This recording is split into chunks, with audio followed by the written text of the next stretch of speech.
او دا د سی ام سیټ خلاف ورزي ده، د هغه ډیزګنیشن بې احترامي ده. نو باید د چې تر 3 میاشتو مخکې د عمران خان ریاسي او کنه سوریا بیا د الیمین په خپل مجلس عمل وکړي لکه څنګه چې د ویلي دي بیا استعفا ورکول پکار دي. بالکل ظاهره خبره ده، د خپل مجلس کړی دی، په دې کې دوه رای نشته. زه دا پیغام لرم چې له ډیوایډ اینډ رول ځان وباسئ. بسم الله الرحمن الرحیم. ګرانو عزتمندو قدرمندو پښتنو درنو مشرانو کشرانو، زه یم تاسو قربا فرحات خان او په دې ټایم موږ سره موجود دی د بلوچستان حقيقي امنه صدام ترين صاحب. د بلوچستان نه دلته اسلام آباد ته راتګ شوی او نن زموږ خوش قسمتي و چې زموږ د دوی سره ملاقات وشو. موجوده صورتحال باندې لګي خبرې کوو. السلام علیکم صدام ترين صاحب.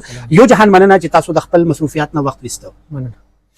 دا راته وایي چې یو خو د بلوچستان نه خبره شروع کوم چې محرنګ بلوچ د بلوچستان یو ډېر غټ نوم دی. د دې نه مخکې یو سټوډنټ واخو د هغې سره چې کم ظلم کم زیاتې شوی او هغې احتجاج شروع کړ او د ډېرې غټې بهادرۍ سره هغې احتجاج کړی.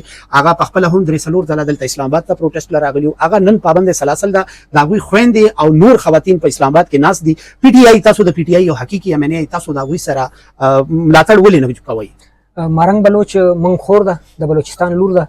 مونږ دته او د تنظیم ته او د ملګرو ته ډېر احترام ورته لرو او دیو سره ډېر ظلم ډېر ناروا سلوک شروع دی او مونږ هر وخت مکمل له دیو سره په سپورټ کیو. زه چې هر کله اسلام آباد ته راغلی ما دیو کیمپ ته خپل حاضري لګولې ده، چونکې زه برایي ناوخته رسېدلی یم. سبا ما اراده ده زه به بیرته دیو کیمپ ته حاضري لګوم او مونږ به دا جنګ دا تحریک په یو ځای چلو او پاکستان تحریک انصاف د دیو مکمله په سپورټ کې دی او دیو اواز چې کوم ځای ته رسونګ ضرورت دی په هر پلیټ فارم به یې رسوي. دا راته ووایي چې څنګه هغه پابند سلاسل ده. وجه دا ده چې هغه وایي چې حکومت دا وایي چې دوی انتشار پھیلاوي. نو آیا تاسو دا فیل کوئ چې محرنګ بلوچ یا د هغوی ټیم د انتشار سبب دی؟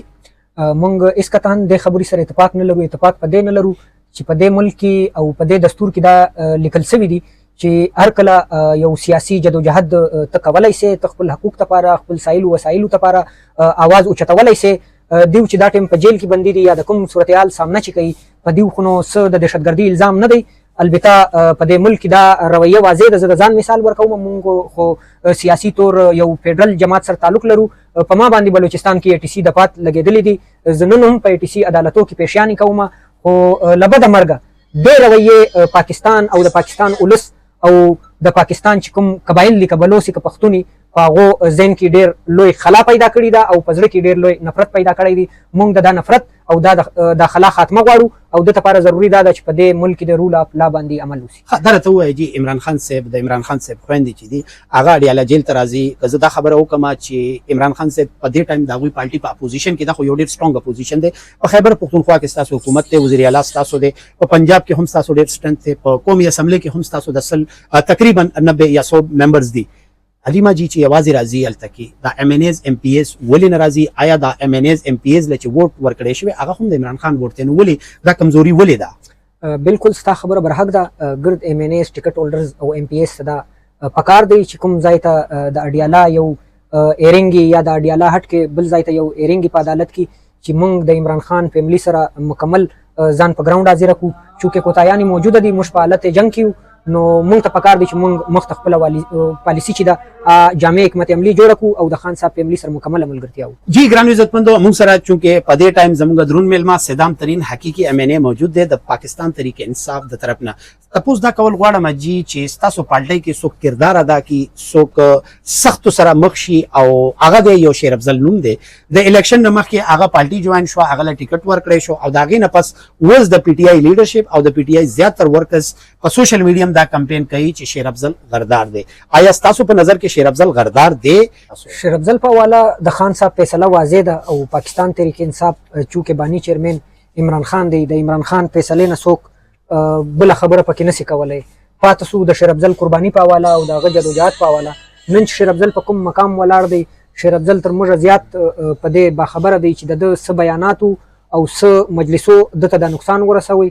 نو موږ امید لرو چې خان راووتی او خان ته به دا معلومه وي چې دا یې له پارټۍ ولې ایستلی دی، قوم ته به هم واضح سي او ډېرې دی خبرې به وي چې دا ټیم قوم او ورکر په خبر نه دی.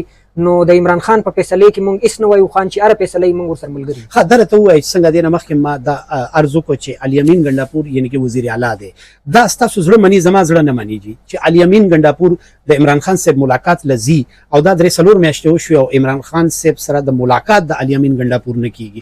ډېر حلقې دا وایي چې الیمین ګنډاپور په خپله د خان صاحب سره میلاوېدل نه غواړي. که عمران خان سرچیري علي امین ملاقات وغواړي نو زه هم دغه رایه لرم چې ډېر په اساني او ډېر زر کولی شي او علي امین ته باید ده چې عمران خان سره ډېر زر ملاقات وکړي. نن چې علي امین سی ایم دی یا په دا اسمبلی کې چې هر ممبر ناست دی که چې عمران خان لوګو ورځنې لرې کړي او پاکستان تحریک انصاف نوم ورځنې لرې کړي نو په دې سطح ووټ په ولس کې حاصلول دا یو مطلب نه منلو مجلس دی. لکه پرویز خټک مثال درله ورکوم، جهانګیر ترین ډېر لوی نومان لیکن چې عمران خان سره اختلاف وکړي او د عمران خان له لارې لار جلا کړله انجام یې زموږ و مخ ته دی. نو موږ خواست کوو چې تی کومه ذمهواري جوړېږي عاجزانه درخواست دی چې په ذمهواري د عمل وسي. که عمل نه کېږي نو موږ ظاهره خبره ده پی ټي آی یو کله کتاب دی موږ به په ده خبرې حق هم لرو. حاجي هغوی یو بیان ورکړی لاهور کې، هغوی دا ویلي جي چې 3 میاشتې موږ حکومت له ټایم ورکو. بیا هغه خبره لږه کنټروورشل شوه نو د علي امین بیا دا واضح کړه چې دا موږ ځان له 3 میاشتو ټایم ورکوو، یعنې که په 3 میاشتو کې که موږ عمران خان صاحب آزاد نه کړو نو موږ به استعفې ورکړو. ستاسو وزیر اعلی خو به استعفې ورکوي. علي امین د سردار کورنۍ سره تعلق لري او علي امین سی ایم هم دی. دا دواړه ډیزګنیشن چې دي ډېره لوی معنا لري. نو د کې چې سړی کوم اقرار وکړي یا کوم زبان وکړي په هغه که سړی پوره نه اوسي وتراو نو دا د سرداري خلاف ورزي ده او دا د سی ایم سیټ خلاف ورزي ده، د هغه ډیزګنیشن بې احترامي ده. نو باید ده چې تر 3 میاشتو مخکې د عمران خان ریاسي او که نه وسوریا بیا د علي امین په خپل مجلس عمل وکړي لکه څنګه چې ده ویلي دي زه به سیاست بي کې هغه بیا استعفا ورکول پکار دي. بالکل ظاهره خبره ده د خپل مجلس کړی دی، موږ په ده کې دو رای نه لرو. یو جهان مننه ستاسو د ټایم راکولو ته صرف دا ووایي چې څنګه د نواز شریف یعنی کې د یو میټینګ په حواله سره خبره کیږي چې په مری کې میټینګ شوه، خدا نه خواسته عمران خان صاحب ته جانی خطر ده، ستاسو څه فیل کوئ؟ د کې یو شک نشته چې عمران خان ته جانی خطر له اولې ورځې موجوده ده. په عمران خان له جیله مخکې ټکان سوي دي خو نواز شریف او د نظام کې ناست چې کوم علاکار خلک دي په خلاصو غوږو د واوري چې عمران خان نقصان چې دی د ملک ته نقصان رسولو مترادف دی. که چیرې ملک ته مزید نقصان ورکولو اراده لري یا ملک کې مزید عدم استحکام اراده لري نو د خپل پلانونه دغه طرح جاري ساتي لکه د لندن پلان چې مو جوړ کړی کني ولس د ستۍ له پلان سره ملګری نه دی. د 8 فروری الیکشن واضح دی، د هر احتجاج کې کوم ولس شرکت کړی دی یا شرکت باقاعده دا وضاحت کړی دی چې موږ په دې ملک کې د عمران خان حکمرانی غواړو. عمران خان ته که ذرې قدر نقصان نه مو رسېدی نو نه به نواز شریف محفوظوي نه به دا طاقتوره خلک محفوظوي. یو ځای کې ما جي یو ستاسو بیان اورېدلی او زما ذهن ته راځي، تاسو دا ویلي چې که خدا نه خواسته عمران خان صاحب ته څه پرابلم وشو یا هغوی ته څه نقصان ورسېده زه به کور ناست یم، زه به احتجاج له نه وځم.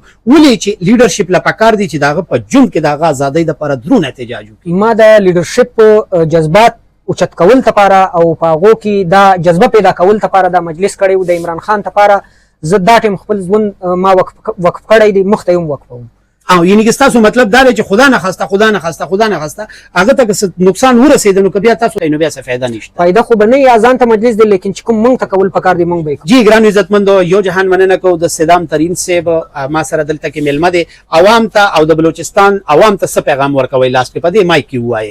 او د مهرنګ بلوچ د صوبې په دې ټایم یو ډېر تکړه نوم دی جی، یو ډېر تکړه نوم دی، نو آیا هغه د انتشار باعث ته چې هغه پابند سلاسل کړي دا څه ویل غواړئ لاست کې؟ بلوچستان ولس ته زه دا پیغام لرم چې له ډیوایډ اینډ رول ځان وباسئ، په یو پیج کې ځان کې اتفاق پیدا کړئ.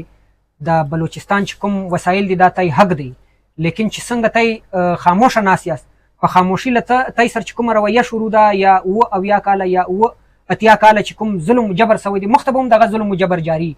مزاحمت به کوو، په ډېر ډاډه زړه به یې کوو، په ډېر فخر به یې کوو او عمران خان سره به ملګرتیا کوو چونکې عمران خان هغه واحده کس دی چې د قبایلو لپاره ډېر ښه فیصلې په خپل ګورنمنټ کې کړي دي. امن مثالي و او بلوچستان چې کوم لاپته افراد و 400 ابو لاپته افراد یې بازیاب کړل نو مخ ته به هم عمران خان دغه امید لرو عمران خان سره به ملګرتیا کوو او په خپل صوبې کې به رول اف لا حکمراني قایموو. یو جهان مننه ګرانو عزتمندو، صدام بھائی ستاسو د راتګ ډیره مننه چې تاسو دونه ټایم راکړو. ستاسو لپاره یو وړوکی ګفت دی سر.